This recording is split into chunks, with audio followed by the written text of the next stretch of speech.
I wanted to start off today with a story. It's a well-known story, so if you heard it, please bear with me, but it's a powerful story, and it's how I want to kick off this talk about the power of love. There's a story of a young boy who lives on a reservation, and he is confused, and he's conflicted, and he's struggling, and he's in despair, and he goes to his wise chief, the grandfather. And he says to him, "Grandfather, I need your wisdom. I have two wolves in me that are constantly at war with one another. And they are fighting, and it is so disturbing to me that I just need to stop the war." The light wolf is a big supporter, loving, peaceful, just encouraging and happy. And the dark wolf in me is always doubting, is more aggressive, calls me names, and never thinks I'm enough. And the two of them are driving me crazy, Grandfather. Which wolf is going to win the fight? And he says, "My son, the wolf that will win is the wolf that you feed."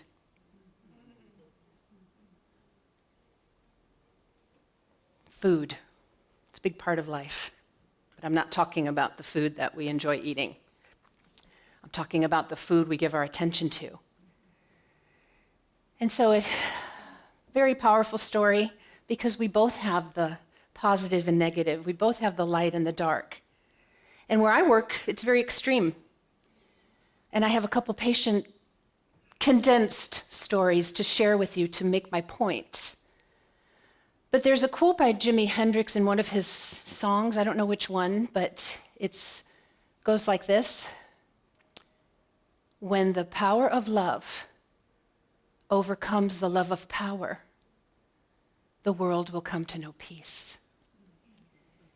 Which is exactly the wolves, what the wolves got going on. The power of love and the love of power. But there's something really empowering about power. We feel strong. We feel connected.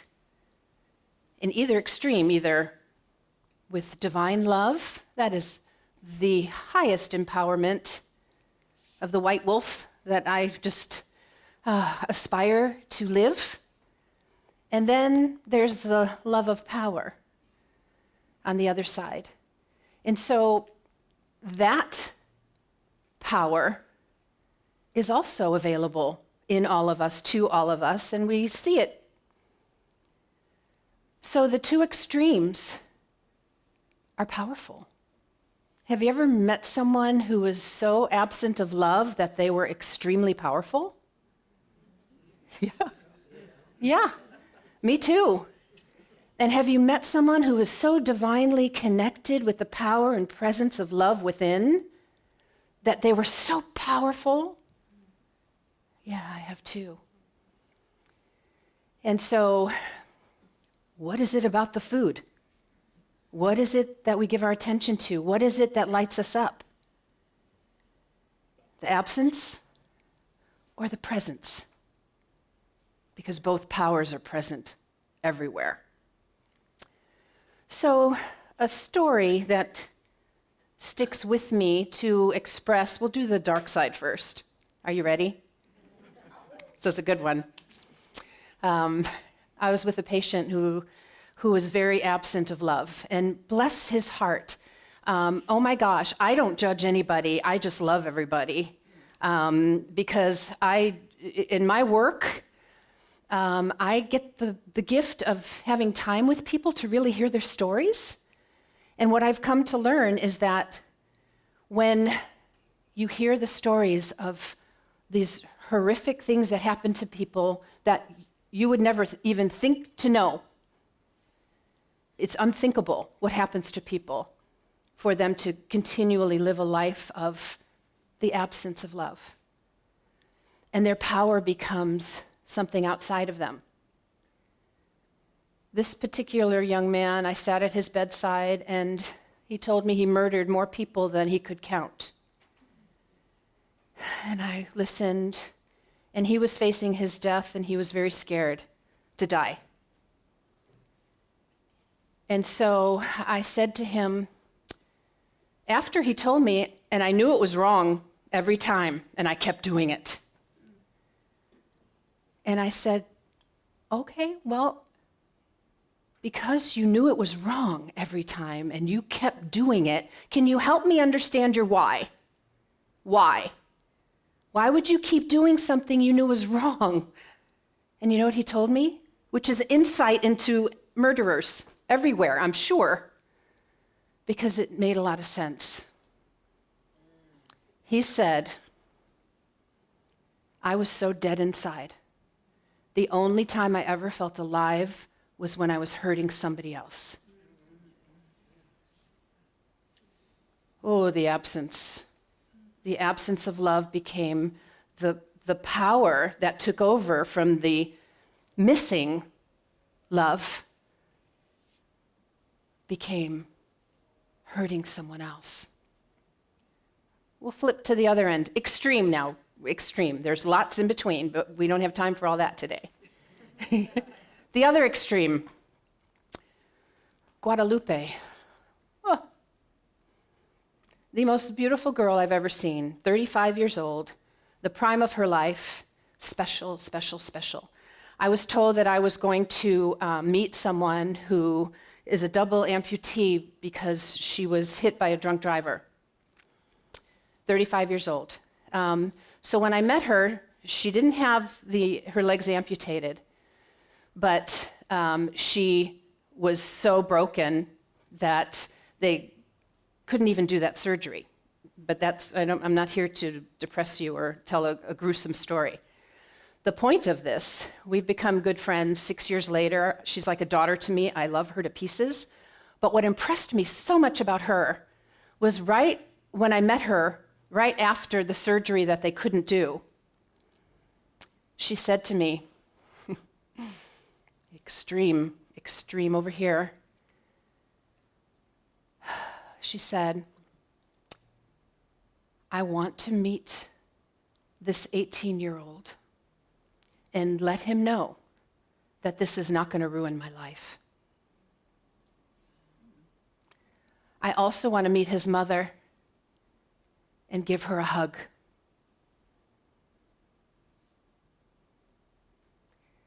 This young woman astounds me with the love she is connected to. So profound. I bring her to speak with me at Centers for Spiritual Living because she's so powerful. Could you imagine? Your life was just thrown into a wheelchair, you'll never walk again, and pretty sure you're not going to have your legs. To be able to be filled with the spirit of divine love, where you can be concerned about the other people who you could easily have a real hard time with. Beautiful, right? So, do we feed that? She sure does. To be able to be her, she feeds love within her.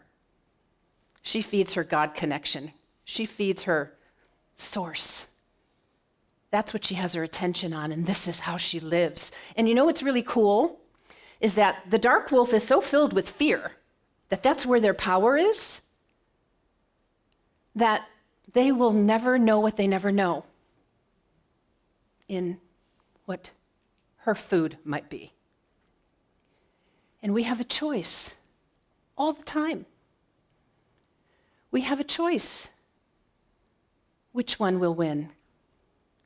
We have a choice starting today where to put our attention on, what we feed, what we look at, what we put our attention on, what we grow in us, a new thought, and just let it carry us away into a new way of being. At the hospital, oh my gosh. Okay, here's another story. This is one that really touched me too, and I'm currently following up with this young man. This is a story of triumph and perseverance, which is kind of like an opportunity in the middle of all this. He could go either way. He could go that way, he could go this way. He's been there for sure. So this young man was shot 5 times, and it didn't look like he was going to make it. His wife and I were pretty worried about him. And I met with her, and she was just like, she told me a lot about him. He has 3 young children, a beautiful wife, and she just said to me, she goes, I wish something could change the fact that he took a dark turn and pivoted into drugs and trouble. And she said, and I love him more than anything, and I had to take my kids away. For 2 years, we haven't lived together because of the choices that he was making. And that pained her because she loved him so much, but she had to keep her children safe. So when he was finally awake out of the coma or the sedation, the heavy sedation, both were part of his experience. He woke up, and one day I walk into his room after meeting with his wife. She was there every day, dropped the kids off at school, was there by his side. Just love in a beautiful way. And so, to make a long story short, here's the gist of it. I was shocked one day walking into his room, his name's George, and seeing him sitting up in bed. I was like, whoa, hi, I've been talking to your wife. I get to see you. I didn't think he could talk. And he's like, oh, yeah, I'm so grateful to be alive. He started sobbing. Just sobbing. This is someone who has been feeding lots of darkness. And he was so precious, and he was so lit up, and he was so missing from himself that many times life is so supportive that it can bring something to shake us and wake us into more love, less fear. And I saw him 10 days in a row. Each day, big grin, smiling ear to ear. And as soon as I sat down next to him, he'd start bawling with joy that he gets to be a father, that he gets to be in his life, that he gets to live. He didn't care that he was paralyzed. He was a paraplegic. He didn't care. He's like, don't worry about that. In fact, one day I went in there and he was sitting in a wheelchair ready to go with physical therapy. And he said to me, hey, Reverend Carol, check out my new Cadillac. It was his wheelchair. That was his new Cadillac. So, what is he feeding right now? What is his food? It doesn't matter where he's been. Love that part, because that part is because he can be this now. It's even stronger. And that's what's so beautiful about God and love and making a decision to be more than you could have been without this incident happening. You know, the Course in Miracles says we either learn through love or pain. We can have either one. But this young man was such a powerful reminder that anybody can change. Anybody can be better. And he was so grateful that this happened to him because it was the best thing ever.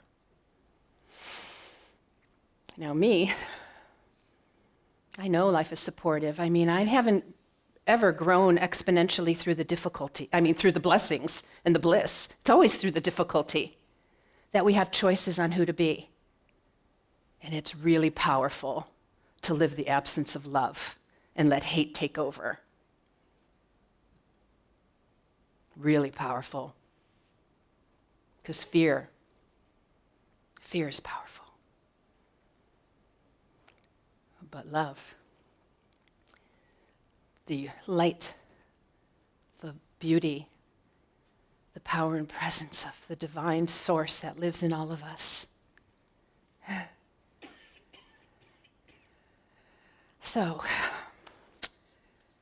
Guadalupe, I'm actually writing a book, and her story's in it. It's called Love, Light, and Lessons, the same as my CD. Love, Light, and Lessons. Boy, that book's coming, and it's just, I cannot hold these stories anymore. They're so profoundly changing me, growing me as a human, not only as a minister, but as a human, to be less judgmental and more powerful towards love and acceptance and compassion. Because if you could see what I see, and if you could hear what I hear, it is stunning how once you hear the story of someone, you can love a mass murderer. That stuns me. Because I think you were so dead inside. My first thought was, what happened to you? Who was missing in love so desperately that this happened to you? And then I said to him, what if there was only love on the other side as you make your transition? He couldn't buy that, and I understand. But I threw it out there anyway and kind of retracted because he was not so dead inside when he was thinking about dying. He was very afraid. So I will close this talk and go into prayer in just a second. But I really hope to leave you with something beautiful and something powerful here today, whatever that is, whatever touched you, whatever a takeaway might be. Because we have an opportunity, especially coming to Centers for Spiritual Living. I am so blessed and grateful that we are a movement and a community, because we get to pre-act so we don't have to react. You come and you learn these powerful things before anything happens. So when something happens, you have it. It's with you. Because what I know is, being a chaplain for 8 years, the people who have faith and they bring it into the life challenge, they get through it so much easier with love and light than the people who try to find it in the trauma, because they can't find it. So we get to strengthen our resolve. We get to strengthen our expanded knowledge of who God is as love. We get so much beautiful food here. And Reverend Laura, are you kidding me? Wow. She's the teacher with the biggest heart. You are so blessed. Not to mention Joe is magic, and Justin, oh my God. Oh, I could hold him forever in a hug and not let go. So much love here, so much light, so much beauty, so much pre-acting to life's mystery that scares us on some level because it's the unknown. But I'll tell you one thing, when you go into the known, into the unknown, with what we know about the power and presence of love, because of the food we receive in Centers for Spiritual Living, right here, right now, we can trust that love will never be absent. What a privilege to never be faced with the choice of the absence of love and being powerful that way. Because beauty, joy, happiness are not available there. In that power, happiness isn't there. It's only over here. So I leave you with this one, and I hope you'll come to my workshop. It's jam-packed with cool stuff, so please come. I'm so grateful. It's so fun, so enlightening, and so powerful in the good way. So here is a line in a song that I have sung many times, and I love it so much I have to close with it. It's a song called Life Uncommon by Jewel, and she says in there, to no longer lend our strength to that which we wish to be free from. Fill lives with love and bravery, and you will live a life uncommon. Now I'm going to say that one more time, and I'm going to substitute the word strength with power, the power of love. No longer lend our power, I'll do it again. To no longer lend our power to that which we wish to be free from. Food. Fill our lives with love and bravery.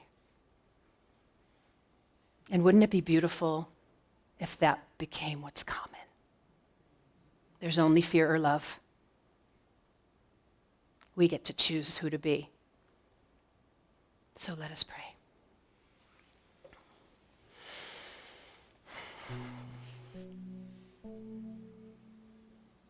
Oh, dear God, love is all there is. Divine love. And when we know that we are that too, that we get to dip in the holiness of divine love. And this is a powerful and beautiful way to do it, to close our eyes and turn within, because God is there.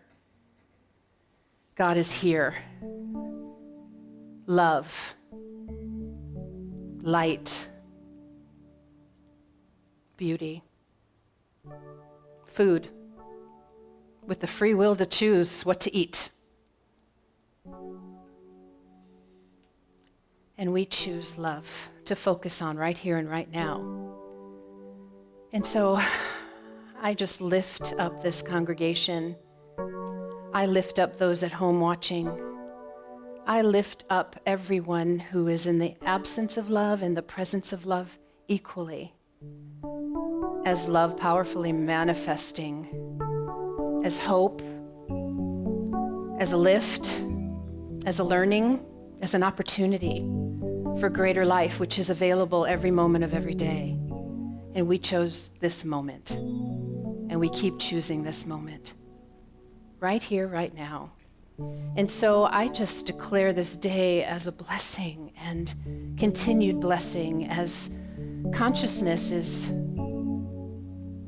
powerfully expanded in some beautiful way. That God is the food, and that we eat plenty, and we are full and grateful. And so I just allow this to be for all people everywhere, extended by the kindness, extended by the sweetness in our hearts and our souls, just to reach out to someone and practice that as food. Being in service to others is the most powerful, uplifting, soul-enhancing activity to keep in our hearts and in our minds, to reach out with love to somebody who needs our love, who needs our light. This day, our food is kindness and generosity,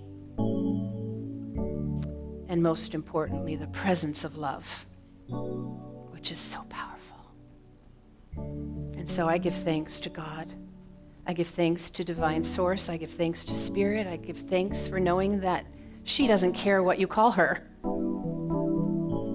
Love just gives and does and is.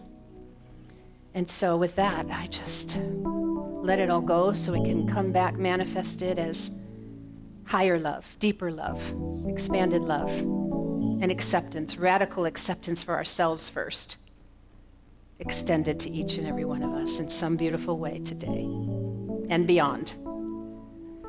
And so for this and so much more, I just call it good, I call it great, I call it amazing. And so it is, amen.